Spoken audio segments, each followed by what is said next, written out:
Olá, boa noite, telenauta. Eu sou José Dias Neto e faço companhia a você até às 19 horas com o seu programa de entrevistas da TV Online Diário do Sertão. A primeira TV online do estado da Paraíba, no sublime torrão cajazeirense, Alto Sertão da Paraíba, abraçando a você que já está ligado na nossa programação, desde o programa Balanço Diário, apresentação Ângelo Lima, e a partir de agora o programa Interview. Então, gostaria de agradecer sua participação e dizer que esse programa de nada valeria se não tivesse a sua honrosa participação. Você pode participar desse programa através do WhatsApp, o meu WhatsApp pessoal que já disponibilizo para você, o 991 44 0709. Esse é o meu WhatsApp, que você pode ficar à vontade, mandar a sua mensagem através do WhatsApp ou até mesmo do Facebook, Diário do Sertão, através da página diariodosertão.com.br/TV. Logo abaixo do seu vídeo tem espaço também para você deixar registrada a sua mensagem, a sua participação. Como você já sabe, o Interview é um programa onde a gente conhece a vida de alguma personalidade, alguma pessoa que se destaca no meio das demais e que é a entrevistada do Interview para falar um pouco da sua história de vida. Hoje não será diferente, o nosso Interview recebe um médico, ele também que leciona na UFCG, Campus Cajazeiras, que vai falar daqui a pouco sobre a sua história de vida, o seu trabalho à frente da universidade e também do seu engajamento nos movimentos sociais na cidade de Cajazeiras e no Sertão. E para a gente iniciar esse bate-papo, trazer o boa noite do médico Henrique Gonçalves, que é o nosso entrevistado de hoje. Gostaria de agradecer, doutor Henrique, para que a gente tenha um interview assim bem à vontade, fique também à vontade, sinta-se em casa nesse programa que a partir de agora conhece um pouco da sua história. Boa noite. Boa noite. Na verdade, quem agradece a participação sou eu, pelo espaço que é concedido, né? E é um prazer poder falar um pouco aqui com os internautas do Alto Sertão, sobre um pouco da minha história, mas sobretudo, né, do que eu tenho tentado construir por aqui em Cajazeiras. Olha, Henrique, o Interview, eu acredito que você já tenha visto e sabe disso, programa que a gente busca, faz uma varredura na vida do entrevistado. Henrique Gonçalves nasceu aonde? É filho de quem?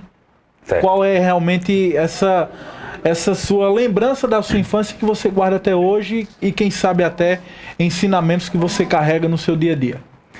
Então, eu sou natalense. Eu nasci na capital do Rio Grande do Norte. Sou filho de um ex-bancário, né, sindicalista, do interior do Rio Grande do Norte, de uma cidade chamada Currais Novos, né, do Seridó do Rio Grande do Norte. E minha mãe é natalense, filha de portuário, né, trabalhava no porto, meu avô trabalhava no porto de Natal. E se conheceram em Natal, se casaram, né, e eu sou o primeiro dos filhos. Eu, né, tenho um irmão mais novo, que é engenheiro químico, né, e eu consegui me graduar como médico pela Universidade Federal do Rio Grande do Norte. Estudei no colégio católico, né, estudei no Marista, que é uma congregação católica que tem alguns colégios particulares aqui pelo Brasil. Fiz o ensino médio no antigo Cefet, atualmente Instituto Federal do Rio Grande do Norte, no caso. IFRN. IFRN, no caso, né? E passei no vestibular para medicina na Universidade Federal do Rio Grande do Norte, onde eu me graduei, né? Concluí o curso lá, fiz residência em medicina de família e comunidade aqui na Paraíba, né? Vim para Cajazeiras em 2011, no início de 2011, na verdade está fazendo agora 5 anos, e passei no concurso para professor, né? E desde então tenho me envolvido, né, com o curso de medicina aqui, com a consolidação da rede de saúde aqui da cidade, né? Já fui coordenador do curso de medicina durante um período curto, de 1 ano e 2 meses, e agora estou na coordenação da residência em medicina de família e comunidade. Olha, Henrique, e quando você viaja no tempo, volta até a sua infância em Natal, no Rio Grande do Norte, quais são as lembranças que você traz da sua família, desse convívio com a mãe, com o pai, com os irmãos? O que você lembra? Olha, eu lembro que a gente passou por uma situação de muita luta para garantir, né, uma educação de qualidade para para mim e para o meu irmão, né? Os meus pais sempre priorizaram muito a educação dos filhos. A gente teve muitas dificuldades, né, em referente aos anos 90, né, quando a gente tinha índices de desemprego muito altos, né, especialmente a categoria dos bancários, uma categoria que enxugou muito, né? Então meu pai passou aí 6 anos desempregado, sem conseguir se realocar, então foram anos muito difíceis, né? E minha mãe, ela é contadora, servidora pública do Estado, né? E passou aí mais de 10 anos com o salário congelado, né? Sendo corroído pela inflação. Então minha mãe ganhava algo em torno aí de 10 salários mínimos, né? Quando eu era novinho, né? E hoje ganha aí o equivalente a 2 salários mínimos, porque simplesmente o salário não acompanhou, né? Então isso representou uma dificuldade muito grande para garantir a educação dos filhos, tanto a minha quanto do meu irmão. E aí, vender carro para poder pagar a escola. Então, desde pequeno, a gente, né, tendo que andar de ônibus, tendo que se locomover a pé. E essa batalha aliviou um pouco mais, né, quando a gente ingressou no Cefet, atualmente o IFRN. Né, representou um alívio nas contas da família, e posteriormente quando a gente entrou na universidade pública, né? Então, para nós, né, é muito sensível essa defesa da universidade pública, da educação pública, né, porque a gente sentiu na pele a importância de você ter um ensino público de qualidade para garantir o futuro, né, das próximas gerações. Então, para a gente, sempre foi muito marcante essa defesa, né? E aí, exatamente por isso também, né, ingressei no movimento estudantil de medicina, né, fui membro da diretoria da Executiva Nacional dos Estudantes de Medicina, né, então participava do centro acadêmico, né, então fui me envolvendo muito em torno da discussão sobre a educação pública, a saúde pública, e aí acabei que me envolvi aí nesse campo dos movimentos sociais, do movimento sindical, e tenho tentado dar minha contribuição como cidadão. Olha, Henrique, você fala desse exemplo, realmente um exemplo real desse contexto da educação pública de qualidade, né? E a oportunidade, vamos dizer assim, de igualdade, tanto rico como pobre ter acesso à universidade pública. Isso é essencial para um país, seja qualquer país, seja o Brasil ou qualquer outro que queira se desenvolver e ser um país de primeiro mundo, tudo parte da educação, né? Com certeza. Isso, o professor Florestan Fernandes já falava isso já na década de 50, década de 60, né? Que a luta pela educação pública, né, laica, gratuita, de qualidade, para todos os cidadãos brasileiros, é condição sine qua non para a gente construir uma sociedade democrática, né? Sem pensarmos o elemento da educação, a gente vai continuar aprofundando diferenças, né? Desigualdades sociais. Nós somos um dos países mais desiguais do mundo, nós estamos entre os 15 países mais desiguais do mundo, é bom que a gente frise isso, né? E a educação, ela é fundamental para se combater esse tipo de desigualdade, né? Por isso que eu, né, desde cedo sou um ferrenho defensor das cotas, né, para estudantes oriundos de escola pública, para estudantes negros, estudantes oriundos de famílias pobres, porque eu entendo que é um mecanismo que a gente encontrou, né, de tratar de maneira diferenciada o que é historicamente desigual, né? Então não tem como a gente acreditar, né, que a lógica do mérito, né, pura e simplesmente deva ser o único critério para ingressar no ensino superior, né? Se a gente pensar dessa forma, a gente vai estar sempre privilegiando aquelas famílias que, porventura, né, por felicidade desses filhos, conseguiram ter as melhores condições de ensino, de se dedicar exclusivamente para ensinar, sem precisar de que os filhos trabalhassem ou tivesse que ajudar a família de outras maneiras, né? Ou até mesmo um contexto histórico, né? Alguns setores que o Brasil tem uma grande dívida, vamos dizer assim, com os negros, por exemplo, né? Então a cota racial, eu particularmente, de início, aquela história, o novo sempre causa, assusta, né? A primeiro momento. Mas quando você vai conhecer realmente a fundo qual é o projeto, eu acho que a gente tem uma dívida muito grande com os negros, por exemplo, com pessoas da religião matriz africana também. Com certeza. E esse contexto que foi até mesmo elitizado. A questão da educação pública foi elitizado para uma pequena minoria e, graças a Deus, nessa última década daí, a coisa foi mudando e hoje a gente vê a universidade com negro, com pobre, a filha da empregada tendo a oportunidade de se formar. Isso, a gente fazendo um comparativo com o passado, não tem nem o que dizer, né? E eu, como professor, posso presenciar isso, né? Então, eu tive, né, a oportunidade de ingressar muito novo como professor na Universidade Federal de Campina Grande. Eu entrei, tinha 26 anos e as primeiras turmas ainda eram turmas, ainda não havia sido criada a lei de cotas, né, a lei que obrigava todas as universidades federais, né, a destinar, né, cotas sociais e cotas raciais no seu processo seletivo, né. Algumas universidades já tinham, porque espontaneamente as universidades têm autonomia, né, para estabelecer isso, mas ainda não era uma lei. Quando a lei veio e a UFCG, né, passou a ter essas cotas, então a gente pôde perceber as mudanças, inclusive do perfil do estudante de medicina que entra na Universidade Federal de Campina Grande. Então, para mim, especialmente, é muito prazeroso ver pessoas, filhos de camponeses daqui da região, né, filhos de trabalhadores daqui da região, pessoas que eu tenho certeza vão ter uma outra relação com o que é ser médico, com o que é cuidar da saúde,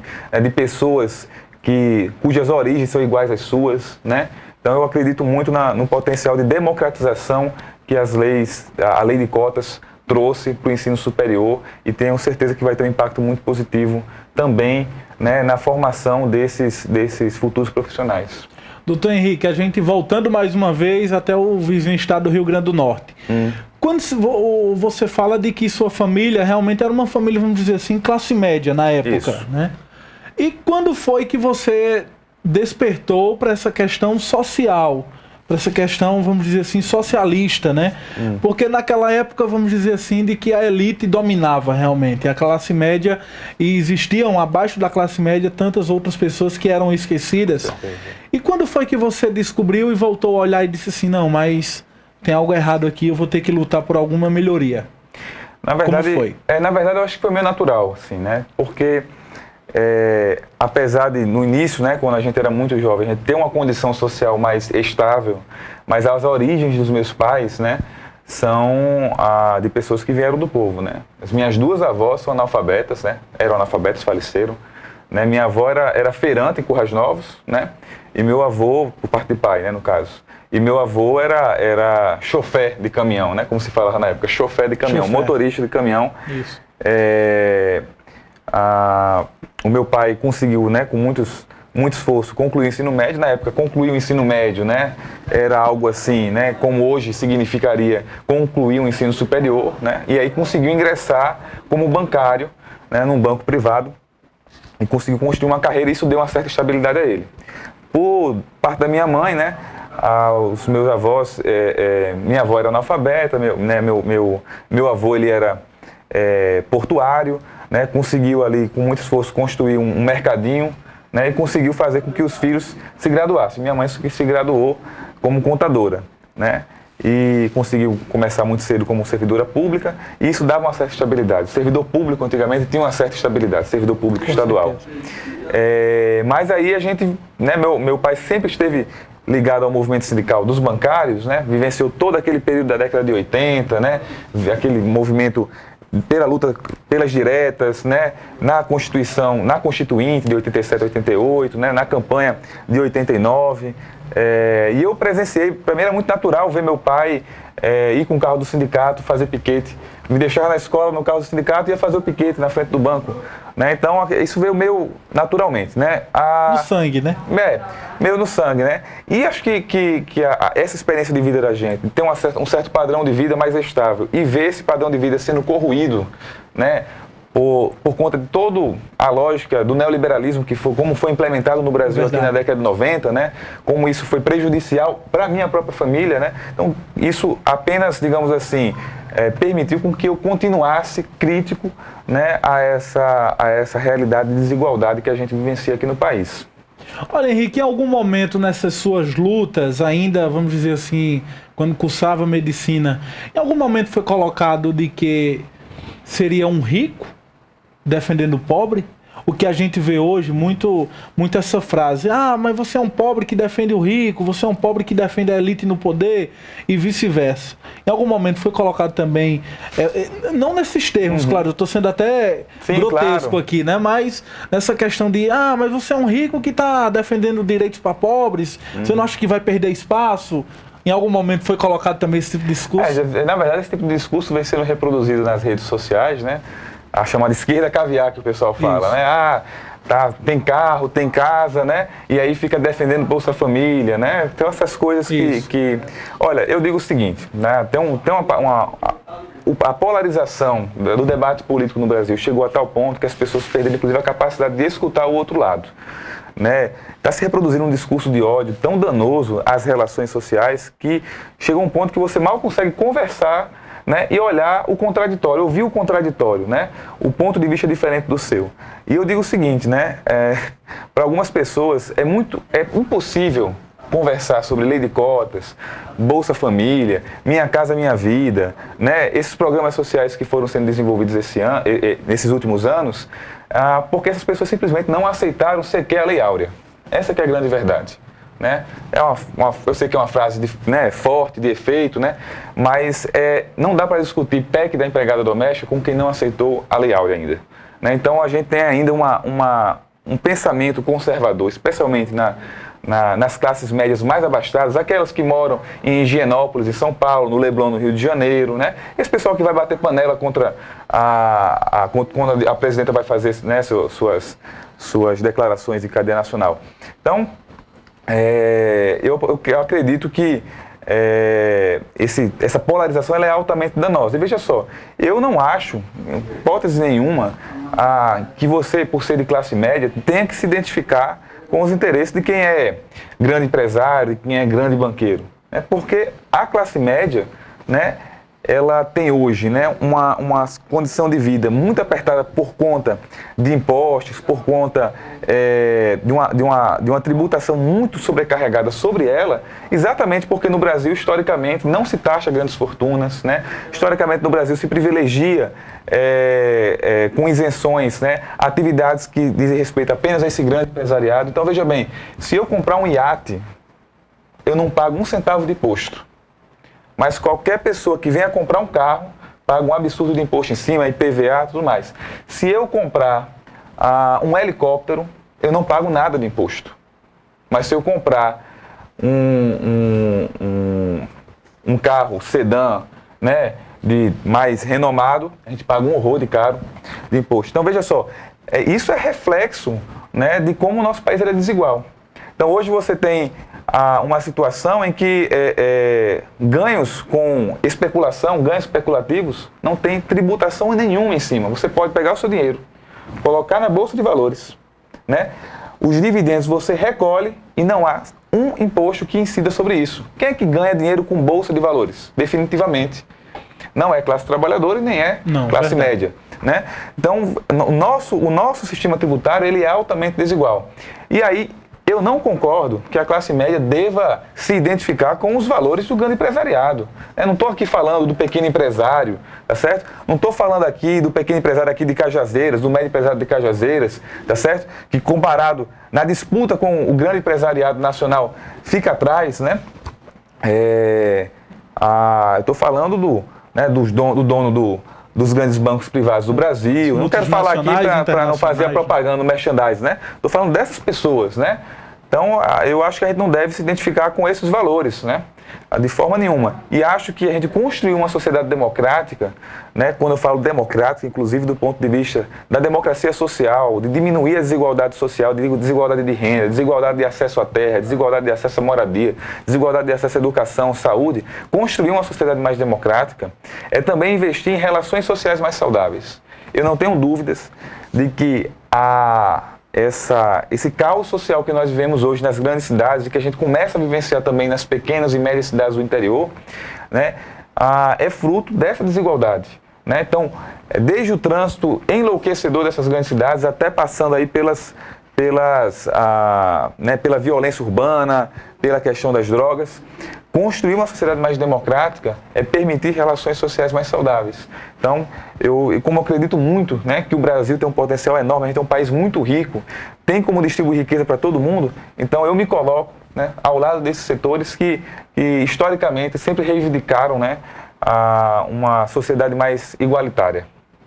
Henrique, você realmente tem um discurso forte, é até embasado e traz fatos realmente que nos remontam à história e que faz com que o cidadão de hoje possa entender realmente o que a gente tem hoje foi fruto de diversas lutas de vários anos, né? Mas, Henrique, e a medicina? Como foi que ela entrou na sua vida? Por que a medicina? Por que não outra área? Pois é, eu sempre fui muito estudioso, né? Então, eu sempre me identifiquei muito com a medicina porque eu reconheci que todo mundo que era muito estudioso fazia medicina e tal. E a medicina é uma profissão muito bonita, né? Muito bonita. E, na verdade, quando eu fui fazer o vestibular, eu tenho uma dúvida se eu fazia medicina ou se eu fazia história. Aí eu fiz um raciocínio bem simples, ó. É mais fácil eu não passar em medicina e depois resolver fazer história do que o contrário. Eu não passar a história e resolver fazer medicina. Então, tentei primeiro medicina, me identifiquei com a profissão, né? Meu pai fala o seguinte: Henrique, você abraçou as duas profissões mais bonitas que existem na face da Terra, que é cuidar de pessoas e educar pessoas, né? Então, depois veio a possibilidade de ser professor. Então, eu particularmente me identifico muito com aquilo que eu faço, né? Acho que cuidar de pessoas e educar pessoas dá outro sentido à própria vida da gente, né? Acho que esse convívio com o outro, né? Esse diálogo com o outro, de se colocar no lugar do outro, de perceber as dificuldades, né? E de contribuir para essa pessoa melhorar, né? Seja na sua saúde, seja crescer individualmente como cidadão, isso para mim não tem preço. O social sempre esteve presente nessa questão da relação social de você e os demais, foi destaque até quando você foi escolher o curso que você queria fazer para o resto da vida. Exato. Acho que, inclusive, depois a especialidade que eu abracei. Eu sou médico de família e comunidade, né? Decidi trabalhar, né, no sistema público de saúde, trabalhar nas unidades básicas de saúde, especialmente porque eu acredito que ali é um local onde o contato com a vida das pessoas é mais intenso. Eu não gosto muito de trabalhar em hospital, assim. O hospital é um ambiente que me é muito frio, as relações são muito carregadas, né? Então eu, apesar de atender em hospitais, tal, prefiro 1000 vezes trabalhar na atenção primária à saúde, nas unidades básicas de saúde. Então é onde eu me sinto, né, fazer visita domiciliar na casa das pessoas, conhecer as pessoas, conversar com elas, para mim é muito prazeroso, né? Você cursou medicina em universidade pública. Isso. Onde foi, você lembra ainda de algum momento quando você cursava medicina que você lembra até hoje? Algum professor, algum colega, alguma colega que você lembra realmente? Sim, com certeza, né? A minha trajetória dentro da medicina é muito engraçada, porque teve um momento do curso que eu pensei em desistir, porque o curso de medicina ele é muito puxado, ele cobra muito de você, exige muito de você, e tinha um momento que parecia que quanto mais eu estudava, menos eu conseguia, chegar a boas notas, né? Então isso me frustrou no início. Depois eu fui me identificando com uma parte da medicina mais voltada para essa discussão do cuidado, né? Da atenção, né? E desde o início, eu não sei porquê, eu não sei te explicar, né? Eu tinha um pavor assim, de centro cirúrgico, eu não gostava daquele ambiente do centro cirúrgico, da UTI, eu achava um ambiente muito mórbido, né? Então, eu sempre que possível, né, contornava, tentava evitar estar passando por esses locais, né? E me identifiquei desde cedo com a atenção primária à saúde, né? Então, acho que vai muito de cada um. Tem pessoas que adoram o trabalho de cirurgião, tem pessoas que adoram o trabalho como anestesiologista, mas eu particularmente não gosto, né? Acho Henrique, que é algo muito pessoal. Quando se fala em um médico, é aquela história, aquela velha máxima de que o médico ele vai salvar e muitas das vezes ele não vai poder salvar uma vida, por exemplo. E esse contato direto com a vida e a morte, essa definição assim, em você ter na sua mão alguém, você dá o seu melhor, infelizmente aquela pessoa falecer. Esse contato de Henrique com a morte também você acredita que foi esse o diferencial que você, quando passava em uma UTI, tentava evitar, contornar a situação? Esse contato direto com a morte, em algum momento para você foi decisivo? Em algum momento foi marcante também na sua vida? O primeiro paciente que eu, como estudante, acompanhava, né, em enfermaria, que viu a falecer, marcou muito eu me lembro dele até hoje, né? Era um paciente HIV positivo, né, que tinha, né, infecções oportunistas que foram responsáveis por levar a óbito, né? Sempre marca, para qualquer estudante, né? Eu desconheço qualquer estudante que tenha presenciado, né, a morte pela primeira vez e não tenha sido marcado por isso. Mas eu acho que, na verdade, uma lição que eu aprendi com um dos meus professores é que a medicina não deve se colocar como aquela que combate a morte, né? Porque essa é um combate que não tem vitória. É possível, a morte sempre virá. Né? E eu aprendi desde cedo que o mais importante da medicina não é salvar vidas ou lutar contra a morte, é cuidar das pessoas, né? Mesmo quando a morte é iminente. Dar às pessoas a dignidade que elas merecem, né? Em qualquer situação em que elas estejam. Seja ali na UTI, seja no centro cirúrgico, seja no consultório, né? No ambulatório. Então, eu acho que essa foi uma lição que eu aprendi, né, do curso de medicina, que eu tento reproduzir para os meus estudantes, né? Tirem essa ideia, esse imaginário que é muito presente no meio médico e fora do meio médico, na população em geral, de que a missão da medicina é lutar contra a morte. Essa é uma batalha perdida sempre. Você nunca vai conseguir lutar contra a morte, né? Agora, a missão da medicina deve ser aquela de cuidar de pessoas e de lutar pela dignidade dessas pessoas, né? Em qualquer momento de fragilidade da vida delas que elas venham a desenvolver, né? Henrique, e Cajazeiras, onde entrou na sua vida? Como foi esse primeiro contato com a cidade de Cajazeiras e o que você achou no primeiro momento da terra do Padre Rolim? Então, eu vim para cá, minha ex-esposa, né, ela havia passado no concurso para professora aqui, e aí a gente mudou para cá, e aí depois eu entrei como professor, tal, a gente veio se separar, mas desde então, né, construí uma relação com o curso de medicina daqui, construí uma relação com a residência de medicina de família que a gente coordena por aqui, e aí a gente foi estabelecendo relações de amizade, relações sociais prazerosas aqui. Então a gente foi se encantando com a cidade, né? Essa Semana Santa agora, né? Meus pais estiveram novamente. Toda Semana Santa meus pais vêm me visitar aqui. E reconhecer que já são 5 anos, então o tempo passa rápido, né? O tempo passa muito rápido. Muito rápido. E a gente vai construindo, né, relações muito saudáveis, muitas relações com aquelas pessoas que aqui na cidade têm também essa vontade, né, de mudar a realidade, de transformar. Então a gente vai se identificando com essas pessoas e a gente vai conduzindo a vida, relações de amizade. E, bom, pelo menos por enquanto, né, os planos é ficar mais algum tempo, né? Henrique, você falou que já foi coordenador do curso de medicina. Isso. E atualmente coordena a medicina da família. A residência. A residência da medicina da família. Então, Henrique, qual a sua avaliação do curso de medicina de Cajazeiras?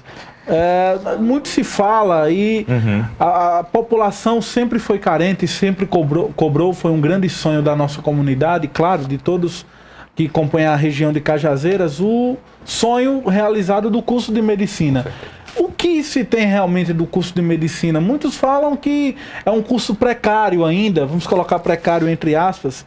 Você concorda? Ou por outra mão, é outro viés, o curso tem realmente se ganhado espaço e se fortalecido com o passar dos anos? O curso tem inúmeras dificuldades e inúmeras potencialidades, eu não tenho dúvida em relação a isso. Ele foi um curso que surgiu em 2007, né, problemas mesmo, né, da organização, de planejamento, né, inclusive de infraestrutura, de recursos, né, para esse curso que geraram dificuldades que foram se reproduzindo e se reproduzem até hoje, né? Então nós tivemos alguns coordenadores à frente, eu fui um deles, né? E esses coordenadores que vão entrando vão percebendo essas dificuldades, né? Por outro lado, o curso tem um potencial enorme. Inclusive, eu estou fazendo minha tese de mestrado para estudar exatamente o impacto desse curso aqui para a região. Só para dar um dado bastante objetivo, né?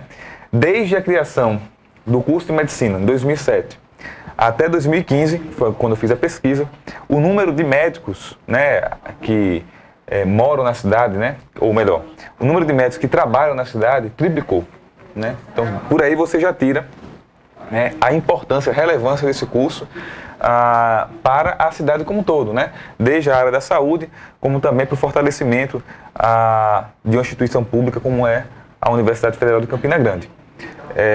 Por outro lado, encontra dificuldades. Essas dificuldades exigem um investimento não só em infraestrutura, mas um investimento nas relações entre os diferentes entes interessados nesse curso, né? A Universidade Federal de Campina Grande, a Prefeitura Municipal de Cajazeiras, o Governo do Estado, né, que são atores importantes que devem trabalhar coordenadamente para viabilizar as condições de infraestrutura para que esse curso funcione, né? A gente quer construir um curso que esteja integrado com a rede de saúde de Cajazeiras, né? A gente não quer um curso que tenha um hospital que seja afastado, um hospital universitário, como que um biombo separado da realidade de saúde da cidade. Não, a gente quer construir um curso que esteja presente nas unidades básicas de saúde da cidade, que esteja presente no Hospital Regional de Cajazeiras, que esteja presente na UPA de Cajazeiras, que esteja presente no SAMU de Cajazeiras, no Hospital de Patos, que é um curso que foi planejado também para ter essa dimensão regional, né, em Souza. Então a gente precisa integrar esses atores para que, mobilizados, consigam dar uma resposta para enfrentar as dificuldades que o curso definitivamente enfrenta. E aí a avaliação do MEC revela isso, né? Por outro lado, a gente pode também citar aqui alguns exemplos de estudantes nossos formados aqui que conseguiram ser aprovados nos programas de residência de grandes instituições, renomadas instituições, né, em São Paulo, Minas Gerais, Bahia, residência de pediatria, anestesiologia, cirurgia. A gente tem bons exemplos em torno disso, né? E quando eu era coordenador do curso, a gente tem alguns estudantes fazendo, né, o internato, que é aquele período final do curso, onde os estudantes estão o tempo todo no serviço, né, atuando praticamente como médicos, sob supervisão, evidentemente.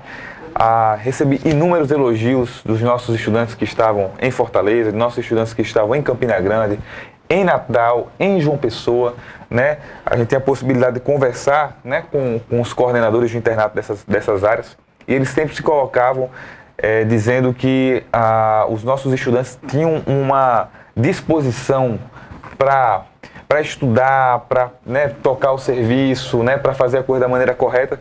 Acho que muito em decorrência de reconhecer as dificuldades que enfrentam e aproveitar e agarrar aquela oportunidade como sendo uma oportunidade única para a formação deles. Então a gente também tem muita tranquilidade da qualidade da formação desses estudantes. Com a chegada do curso de medicina, nacionalmente, alguns programas sociais e também na área da medicina avançaram nacionalmente e, claro, melhorou o atendimento médico na cidade de Cajazeiras e na região. A gente vai falar disso, Henrique, logo após o intervalo. A gente vai dar uma pausa para a gente tomar uma água. Okay. Daqui a pouco a gente volta com o interview, conversando hoje com o doutor Henrique Gonçalves, ele que é médico em Cajazeiras e que participa também do nosso interview de hoje. Daqui a pouco a gente volta.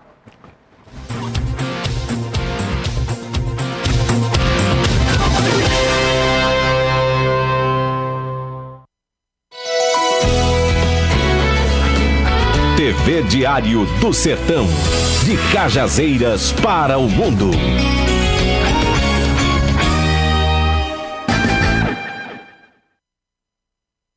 Eu sou de Cajazeiras, a nossa cidade, terra da cultura que me deu saber. Foi o Padre Rulim que nos abençoou, cidade que ensinou a Paraíba a ler. É lindo ver o Cristo de braços abertos, pois quem faz tudo certo nesta vida vence. Estou muito feliz falando a verdade, eu amo esta cidade, sou cajazeirense.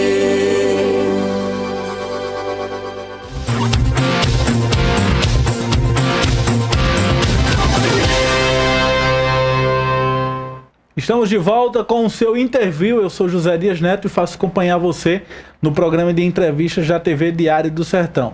Hoje o nosso interview recebe o médico, o doutor Henrique Gonçalves, que já conversou no primeiro momento sobre a sua história de vida, o seu engajamento nos movimentos também, desde quando morava no Rio Grande do Norte e agora residindo em Cajazeiras. Então, doutor Henrique, vamos falar agora dessa questão da elitização da medicina.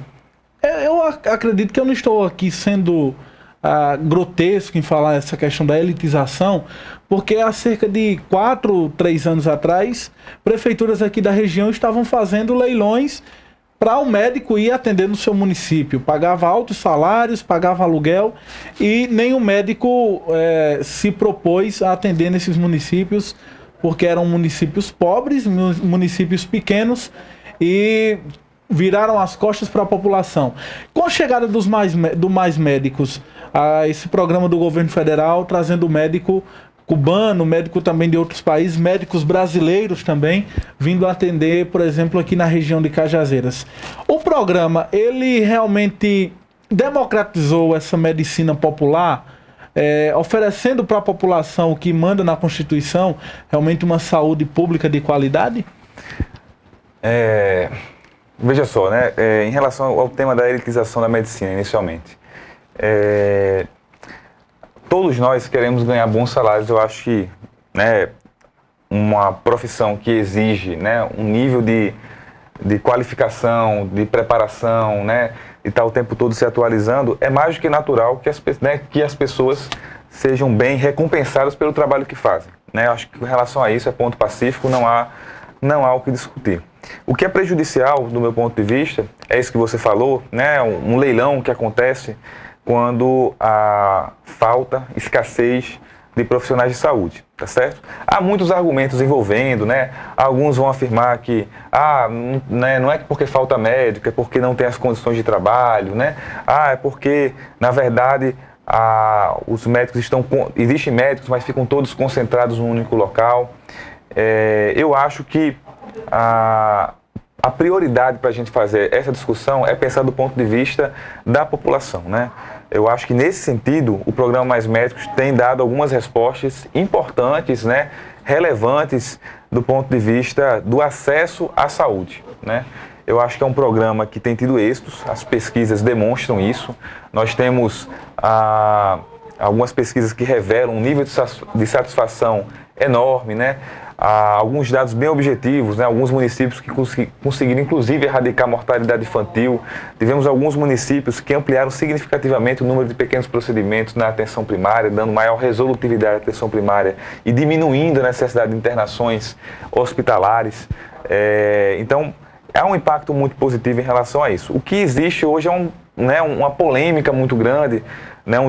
Que eu acho que está também atravessada por essa polarização política que o Brasil vem enfrentando, né, onde você praticamente não consegue fazer um diálogo baseado em argumentos sem que as pessoas não entrem, né, para uma discussão mais acalorada, né? Então, veja só, eu particularmente defendo o programa Mais Médicos, acho que é um programa que tem impactos importantes para a nossa população, apesar de reconhecer alguns problemas, né, que a gente pode até conversar depois sobre, né, esses problemas que eu identifico, mas o mérito do programa em si, eu acho ele de alto impacto, né? São pelo menos 60 milhões de brasileiros que estão sendo beneficiados com esse programa, né? Cada médico na atenção primária é responsável por pelo menos 4 mil pessoas, alguns locais até mais do que isso, né? Aqui na cidade é comum, né? Mais do que isso. Então, a gente tem hoje 18 mil médicos inscritos no programa, né? Alguns deles cubanos, né? Alguns não, bastante deles, né? Aí algo em torno de 14 mil médicos cubanos, brasileiros, estrangeiros de países que têm uma média, né, de médicos maior do que a brasileira, que tem dado uma contribuição significativa. Eu acho que a discussão em torno do Mais Médicos, que foi se construindo dentro da categoria médica, que a gente precisa reverter e esclarecer alguns pontos. Por exemplo, há uma crítica em torno do programa Mais Médicos de que ele estaria retirando emprego, né, postos de trabalho que deveriam estar sendo ocupados por profissionais de saúde brasileiros, né, médicos brasileiros. Eu desconheço essa realidade. Até hoje não conheci nenhum colega que tenha ficado desempregado, sem emprego, né, como médico, por conta do programa Mais Médicos. Além disso, há uma discussão em torno de que os médicos brasileiros existem em quantidade suficiente. O que não existe são as condições materiais para eles trabalharem. Eu, particularmente, só conheço uma forma de reivindicar melhores condições de trabalho.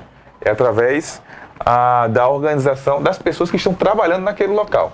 Essa ideia de que, não, eu não vou trabalhar, né, e vou esperar as condições ideais perfeitas para que a gente finalmente possa ir, para aí sim a gente poder ter a possibilidade de ter médico nas pequenas cidades do interior, né? Apesar de reconhecer que em muitos locais, né, ainda existem condições muito ruins, né, de trabalho, mas só existe uma maneira de você melhorar essas condições, que é estando lá presente e se organizando junto com os trabalhadores da saúde para exigir melhores condições de trabalho. De outra forma, desconheço, tá certo? Existe uma outra linha também de raciocínio nessa discussão que afirma que o programa Mais Médicos ele tem financiado o regime cubano, né? E aí toda uma discussão aí entre o debate ideológico em torno do regime cubano e tal, e estaria promovendo uma escravização dos médicos cubanos que vêm aqui ao Brasil, né? Desconheço essa realidade, né? Eu tive a oportunidade de visitar Cuba recentemente, pude conversar com muitos médicos cubanos lá na ilha, e o valor que se paga a um médico cubano aqui, né? 10 mil, 10.500 reais é o valor que se paga para o médico do programa Mais Médicos, né? Para o médico cubano, 4 mil é destinado para ele, e ainda tem as condições, né, de moradia, de alimentação que o município deve arcar, né? E o restante fica para a OPAS, para financiar o programa, né? Afinal de contas, o regime cubano está disponibilizando recursos humanos que eles formaram, né, para vir aqui ao país ofertar uma melhoria na qualidade de saúde do país. Então, essa é uma discussão de relações internacionais que eu acho que a gente tem que ter muito cuidado, porque envolve uma relação de diplomacia, de soberania popular do povo cubano, né?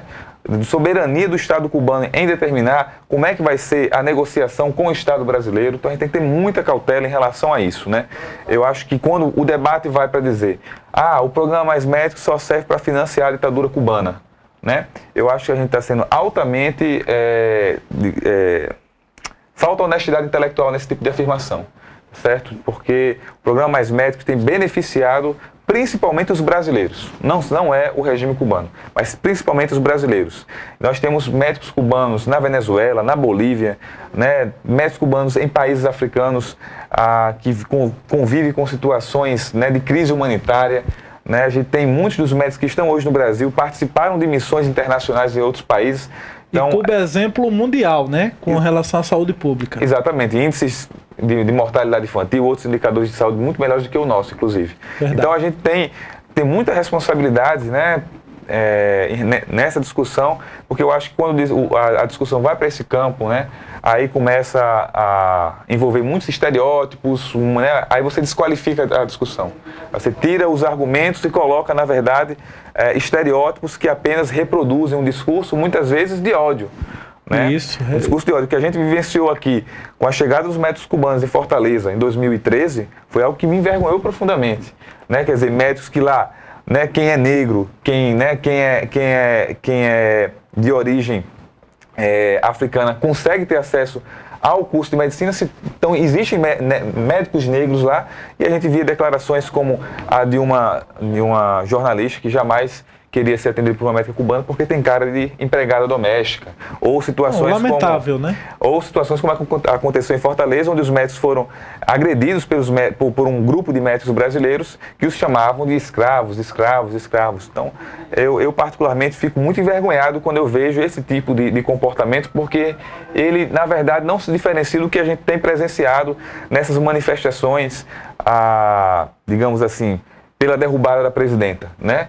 Onde você vê frases absurdas, né, contra negros, contra nordestinos, contra... Xenofobia, né, contra o nordestino. Contra o nordestino, homofobia, né?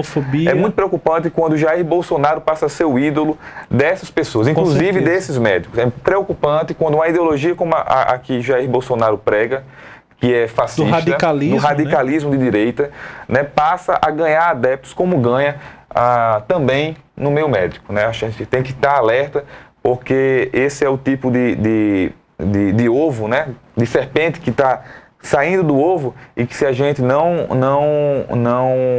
eliminar agora, né, evitar que ela cresça, ela vai picar a gente mais cedo ou mais tarde. É o que você disse no início do programa, né? Não aceitam a lei áurea, né? Você já disse tudo, né? Para ter algumas pessoas, eu não vou generalizar, não vamos radicalizar, Não vamos generalizar. Existem muitos médicos brasileiros que podem até ser contrários ao programa Mais Médicos, por suas razões, mas que não compram esse discurso de ódio. Mas existe uma parcela, que não é só de médicos, mas de uma classe média, né, que se identifica com esses valores conservadores, que vem alimentando essa profusão desse ódio, né? E é isso mesmo. Para quem não aceitou a Lei Áurea, é muito difícil aceitar, né, todos esses programas que a gente tem presenciado nos últimos anos. E o que você vê de negativo no programa Mais Médicos? Para mim, a minha maior crítica ao programa Mais Médicos... que deva ser aperfeiçoado? Eu acho que o aperfeiçoamento, né? O programa Mais Médicos, o que a gente mais conhece é esse provimento emergencial de médicos. Trazer médicos de fora, né, para poder prover regiões que historicamente não conseguiam, né, ter profissionais em quantidade suficiente. E aí a gente esquece alguns outros eixos do programa. O programa tem 3 eixos. Tem um eixo que é esse do provimento emergencial, tem um outro eixo que é o da reforma e ampliação das unidades básicas de saúde, tá certo? E aí tem o Requalifica, né, que é uma linha de crédito para que os municípios podem acessar no Ministério da Saúde para ampliar unidades básicas de saúde e até construir novas unidades básicas de saúde. E tem um terceiro eixo, que é em relação à expansão de vagas de graduação em medicina, né? E aí essa é uma crítica que eu tenho, porque ele ajustou, né, uma demanda que a gente tinha, porque hoje qualquer universidade particular que quisesse apresentar um programa, né, de curso, né, um curso de graduação junto ao MEC, apresentava e o Ministério da Saúde tinha pouquíssimas condições de interferir nesse processo, né? E hoje você pelo menos tem uma melhor integração entre o Ministério da Saúde e o Ministério da Educação. E aí hoje é um edital. Eu quero criar cursos de medicina na cidade de Imperatriz do Maranhão, né? Ou quero criar curso de medicina na cidade, enfim, uma cidade, um polo regional do interior do Mato Grosso, tá certo? Então, abre-se o edital e aí as universidades públicas ou particulares, priorizando as públicas, podem se colocar. Só que nesse processo as universidades públicas têm uma capacidade muito menor de responder a essa demanda. E a criação de novas vagas de cursos de medicina tem se dado principalmente a partir do setor privado. E isso vai gerar problemas no futuro. E preocupa, né? Preocupa, porque você vai despriorizando o ensino público e você vai, na verdade, inclusive, criando condições mais difíceis de você sustentar esse programa, né? Porque é uma maior demanda por FIES, é uma maior demanda por ProUni, né? E aí o Estado brasileiro chega um momento que pode ser que entre, né, em colapso para garantir, né, o acesso a esses cursos. Então eu particularmente fico preocupado com a condição especificamente desse eixo, né, a expansão de vagas de graduação, priorizando o setor privado.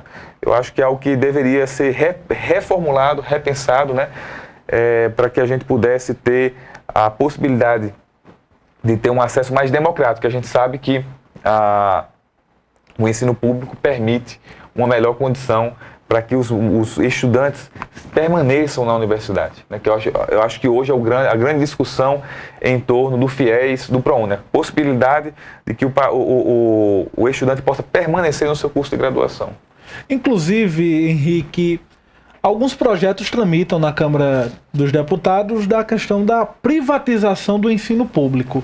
Então, existe essa questão do FIES, do ProUni, mas, levando-se em consideração, a gente já falou aqui da filha da empregada que tem oportunidade de se formar na universidade pública e futuramente a nossa Câmara realmente irá resguardar esse direito do cidadão de ter acesso ao ensino público e de qualidade, essa questão da democratização do ensino público também, ou é mais uma luta em que o povo irá ter que encampar os movimentos para garantir realmente que a educação seja pública e de qualidade?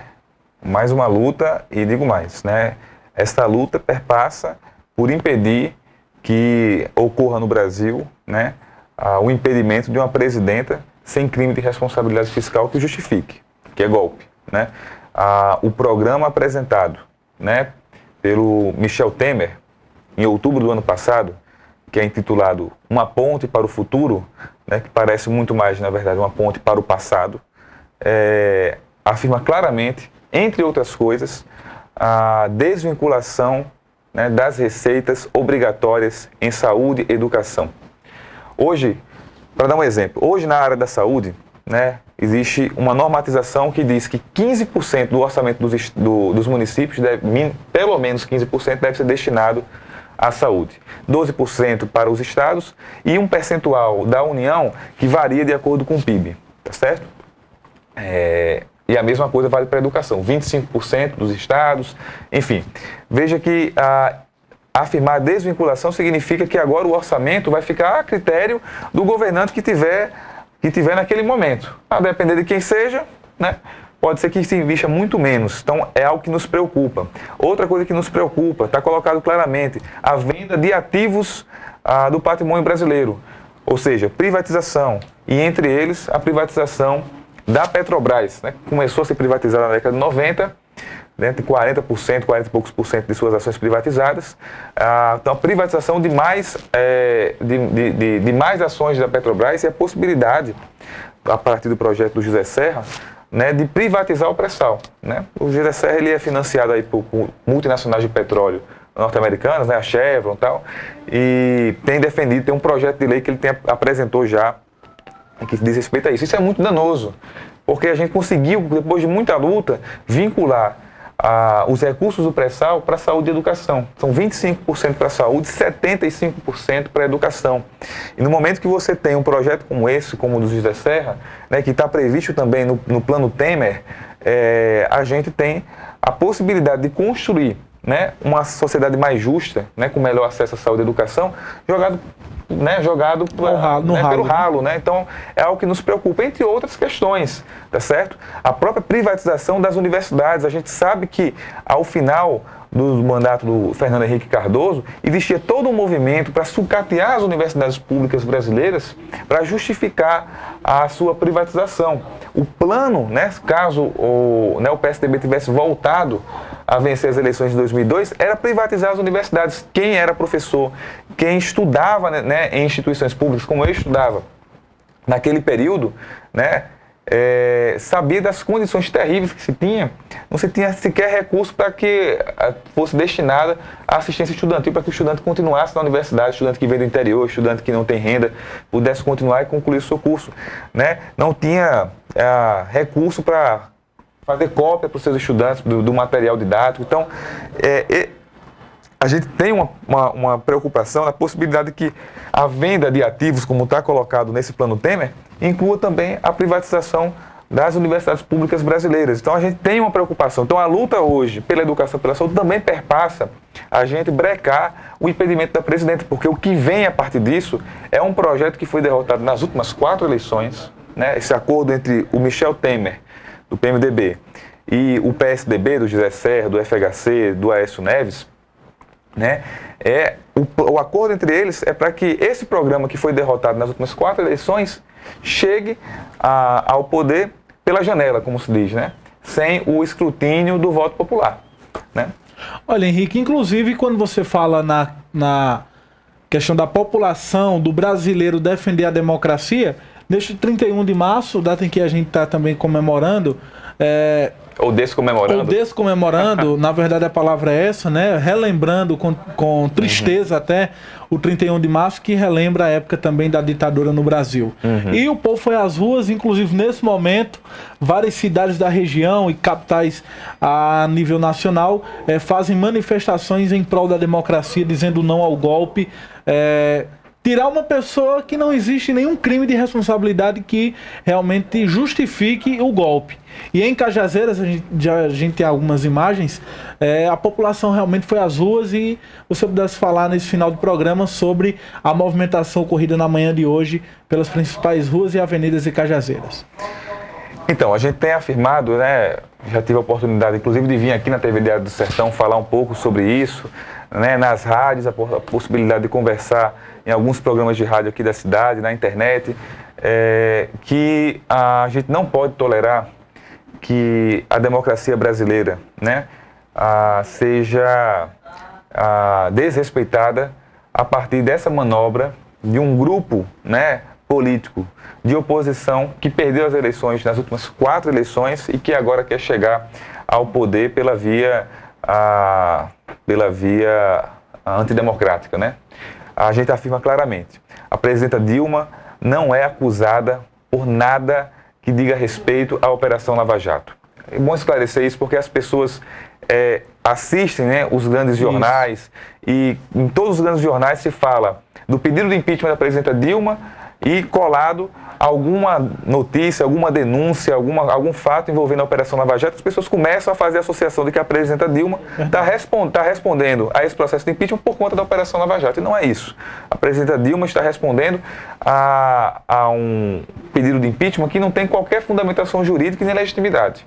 Não tem fundamentação jurídica porque se afirma, né, que as chamadas pedaladas fiscais, e é bom que a gente diga, pedalada fiscal foi um termo cunhado pela grande mídia brasileira. Pedalada dá logo a ideia pra gente de que é algo, né, é uma mutretagem, né, é algo irregular, né? Na verdade, é a suplementação de créditos, tá certo? O que é que acontece? Todo ano, a União, ou os estados, né, ou os municípios têm que lançar o orçamento do ano seguinte, tá certo? E aí, esse lançamento é feito com antecedência. Acontece que no ano seguinte pode ser que aconteçam mudanças na economia, problemas envolvendo a arrecadação, né, gastos que aumentaram, e você precisa suplementar crédito. A presidenta Dilma, de maneira responsável, para que não prejudicasse a população brasileira, especialmente a população mais pobre, né, para garantir o pagamento em dia do Bolsa Família, do Minha Casa Minha Vida, de todos esses programas sociais, autorizou que os bancos públicos, Caixa Econômica Federal, Banco do Brasil, adiantassem o pagamento, garantindo o pagamento na data prevista, e depois repôs esse dinheiro com o dinheiro do Tesouro Nacional, aquele dinheiro que é arrecadado pelo Estado brasileiro, né? Não há crime nenhum nisso. Isso é uma prática corriqueira. Qualquer advogado da área tributarista que tem um mínimo de honestidade intelectual reconhece isso. Isso foi feito nos governos Sarney, FHC, foi feito no governo Lula, todas as contas foram aprovadas, né? Atualmente, 16 governadores no ano de 2015, né, executaram essa prática, tá certo? E têm suas contas, né, aprovadas. O TCU, que é o Tribunal de Contas da União, ele é um órgão, não é um órgão do judiciário, é bom que se diga, ele é um órgão político ligado à Câmara de Deputados, né? Lá estão presentes ex-deputados, inclusive. A Câmara passou a dizer que esse tipo de prática seria irregular, né? Agora, a gente não pode, se existir uma jurisprudência prévia, ou seja, uma prática que era reconhecida como legal prévia, no momento que você muda isso, você não pode estender para trás, tá certo? O que ocorreu lá atrás tá de acordo. Você pode daí para frente. Então, a jurisprudência, a presidenta Dilma não cometeu crime de responsabilidade fiscal, né? O próprio vice, Michel Temer, assinou diversos decretos com o mesmo conteúdo. Então, se a presidenta foi impeachmentada por algo absurdo como esse, ele também tem que ser impeachmentado. E quem vai assumir é o Eduardo Cunha, grande exemplo de probidade administrativa, né? Para não dizer o contrário. Então, a gente não pode admitir que esse tipo de manobra passe apresenta de uma pessoa proba, é uma pessoa que não tem nenhuma acusação na Lava Jato. E aí, como eu falei, não há legalidade e muito menos legitimidade. E é por isso que não há legitimidade. A presidenta Dilma é uma presidenta proba, enquanto que a Câmara de Deputados é presidida, né, por uma pessoa comprovadamente corrupta. Está aí as contas que ele não consegue explicar, as contas secretas na Suíça, em Israel, são mais de 32 milhões de reais, né, que não foram declarados aí. A todo tipo de manobra, toda sorte de manobra para obstruir, né, o julgamento dele pela Comissão de Ética da Câmara, né, todo tipo de ameaça, né, em cima de deputados que queiram seu afastamento. E a comissão do impeachment que foi formada, 60 e tantos deputados, mais de 40 estão lista, né? Citados na Lava Jato, né, especialmente ali na lista da Odebrecht, que foi colocada sob sigilo, né? Ou então respondendo a algum outro crime junto ao Supremo Tribunal Federal. Quem são essas pessoas, né? Quem são essas pessoas para julgar uma presidenta contra a qual não existe nenhuma denúncia de corrupção? Essa é a falta de legitimidade, né? Então a gente não pode admitir isso. Não há legalidade, não há legitimidade, logo, né, a gente tem que afirmar com todas as letras, isso é um golpe. Não é um golpe clássico, com as armas, com os tanques, né? É um golpe institucional, um golpe branco, um golpe jurídico-policial, né? Por outro lado, também nos preocupa, né, na luta pela democracia contra o golpe, a adoção de práticas por parte de setores do Poder Judiciário e da Polícia Federal que são altamente danosas à democracia, né?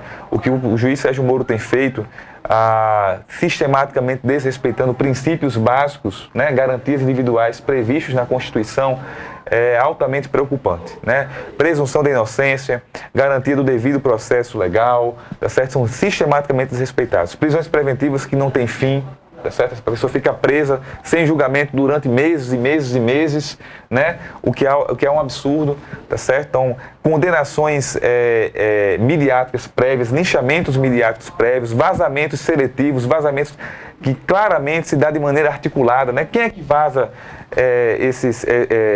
essas conversas, né? Essas conversas, quem é que vaza esses documentos que deveriam estar sob sigilo? E por que sempre está vazando e por que sempre vaza para os mesmos agentes da mídia? É muito preocupante essa... Então você estabelece um julgamento prévio feito pela mídia, lincha, né, aquela pessoa, independente de qual partido seja, há um linchamento público em torno dele, né?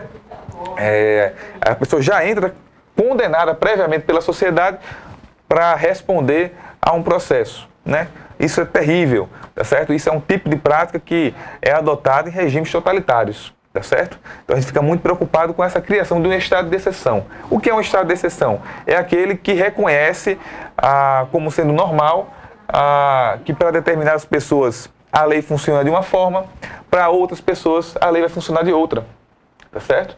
Então se você é do partido ao qual eu faço oposição, eu trato de uma forma. Se você é do partido que eu defendo, aí eu protejo, tá certo? O senador Aécio Neves, por exemplo, já foi citado 5 vezes na Operação Lava Jato, nunca foi aberta investigação contra o senador. Será possível? Será possível? Por outro lado, o ex-presidente Lula, não há nenhuma denúncia, né? Ele não é réu. Ele não é réu. E, no entanto, sem qualquer pedido prévio, né, de comparecimento à justiça, né, de intimação, ele é conduzido coercitivamente num show midiático, né, para gerar um desgaste à sua imagem, simplesmente porque ele vai ser candidato em 2018, eu não tenho dúvida disso, né, e o grande candidato para ser vitorioso em 2018, né. Então é preocupante isso, tentar fazer o linchamento público de uma figura como o ex-presidente Lula. E o mais grave, né, você grampear uma conversa envolvendo a presidenta da República. Isso é crime de segurança nacional. Em qualquer país civilizado do mundo, o juiz Sérgio Moro estaria preso. Ele não estaria simplesmente afastado da Operação Lava Jato. Ele estaria preso, tá certo? Ele cometeu um crime de segurança nacional, tá certo? Então, a gente tem que ficar atento a esse tipo de coisa, né? O juiz Sérgio Moro autorizou, né, o grampo de 35 advogados em conversas com seus clientes. Tem 35 conversas entre advogados e clientes que foram grampeadas. Isso é crime. Está previsto né, como garantia individual, né, o sigilo das conversas, toda a segurança do sigilo das conversas entre o advogado e o seu cliente. Então, Quando isso acontece, a gente tem que ficar muito preocupado, porque se é possível fazer isso com uma presidenta e nada, né, é feito, imagine com qualquer outra pessoa aqui. Um cidadão comum. Qualquer cidadão comum. Né? Então é preocupante. Não quero aqui dizer que a Lava Jato tem que acabar, que os crimes de corrupção não devem ser investigados. Pelo contrário, a gente quer a investigação dos Nunca crimes se viu de corrupção. tanto investigações, né, vamos dizer assim, sem dever satisfações ao governo, como se viu nessa década. Ontem, né, o próprio um dos representantes do Ministério Público lá de São Paulo reconheceu isso, de público, falou assim, de fato, nos governos anteriores aos governos de Lula e Dilma, havia uma ingerência por parte, né, do Poder Executivo. Ele falou isso com todas as letras, né? Então, a gente quer a investigação, né? E o que as pessoas têm que ficar atentas também é que existe já um acordão, né? A gente tem que denunciar isso, está sendo reverberado, inclusive na Câmara, vários deputados já falaram disso. Existe um acordão entre, né, Michel Temer, o PMDB de Michel Temer, o PMDB existem vários, né? O PMDB de Michel, né, Temer e o PSDB, né, para que quando, né, se conseguirem, se lograrem tirar a presidenta, chegado lá ao poder, a Operação Lava Jato vai ser abafada. Vai ser abafada. Sem dúvida. Né? Então a gente tem que estar atento. Se a gente quiser de fato o combate à corrupção, quem tem que estar à frente desse processo é a presidenta, para garantir que a democracia brasileira seja respeitada e, portanto, que não haja possibilidade de manobras, né? Porque quando você tem uma presidenta sem qualquer fundamentação, qualquer tipo de manobra é possível de ser feita. Né? A gente tem que estar atento a isso. No momento que isso é quebrado, né? O respeito à Constituição é quebrado, né? Então qualquer manobra é possível de ser feita, inclusive a possibilidade de enterrar a Operação Lava Jato. Então, Henrique, a gente já chega ao final do interview, o programa que a gente discutiu hoje sobre a sua vida e debateu também assuntos polêmicos a nível nacional. Gostaria de agradecer você ter vindo aqui para a gente bater esse papo. Você até deixou de participar de uma mobilização em outra cidade, né, tirando um pouquinho do tempo para a gente debater com quem está em casa também. Pois é, inclusive, né, reforçar, né, a gente teve um ato aqui em Cajazeiras, foi muito bonito, foram mais de 1.000 pessoas nas ruas, né, de pessoas não só de Cajazeiras, mas de 12 municípios daqui do entorno de Cajazeiras. Foi uma mobilização, né, com muito alegre, com muita cor, né, com muita garra dessas pessoas que vieram para a rua para dizer que quer respeitar, né, que quer que respeitem o seu voto, né? E agora o Iraúna está acontecendo um ato também, né? Registrar, acho que isso é importante. Está ocorrendo um ato em Uiraúna, está ocorrendo ato em Campina Grande, está ocorrendo ato em Guarabira e ocorrendo ato em João Pessoa, além das outras capitais do país. E hoje deve ter aí algo em torno de 80, 100 mil pessoas em Brasília, né, para registrar esse momento histórico, dizer que a gente não quer mais golpe. No dia em que, em 1964, os militares, né, tomaram o poder através de um golpe, estabeleceram um regime de exceção, a gente está dizendo que a gente não vai tolerar isso aqui no Brasil. 2016 não é 64. Não é né? 64. Definitivamente. E, né, para concluir, deixar o convite, né? Aproveitar aqui o espaço que foi aberto, deixar o convite. A gente vai ter uma sessão especial da Câmara de Vereadores aqui em Cajazeiras, segunda-feira, às 6 da noite, em que a gente vai discutir a crise política brasileira, tá certo? E teremos aula pública na Universidade Federal de Campina Grande, no Auditório Central, na quinta-feira à noite, a partir das 8 da noite, e na sexta-feira pela manhã, a partir das 8h30 da manhã. Então, todos convidados, né, aberto, não é só para quem é da universidade, é aberto para toda a comunidade cajazeirense. Quem quiser participar, compareçam quinta e sexta lá na aula pública. Um abraço, Henrique. Muito obrigado a você que esteve em casa acompanhando o interview de hoje. Um abraço e até a próxima, se Deus quiser. Tchau. Tchau.